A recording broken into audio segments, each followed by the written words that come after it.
இதெல்லாம் பாத்தீங்களா? இதுதான் விக்ரமாதித்த மகாராஜா தங்கி இருந்த புனித அறையம். இந்த கட்டில தான் அவர் படுத்து தூங்குறது வழக்கமா.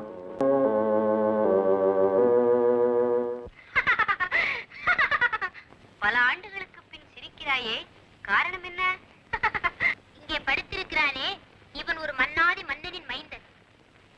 இவன் கழுத்திலே அணிந்திருக்கிறானே ஒரு புதுமையான முத்து மாலை. அது மாலை அல்ல, அதுதான் இவனுடைய தகப்பன்.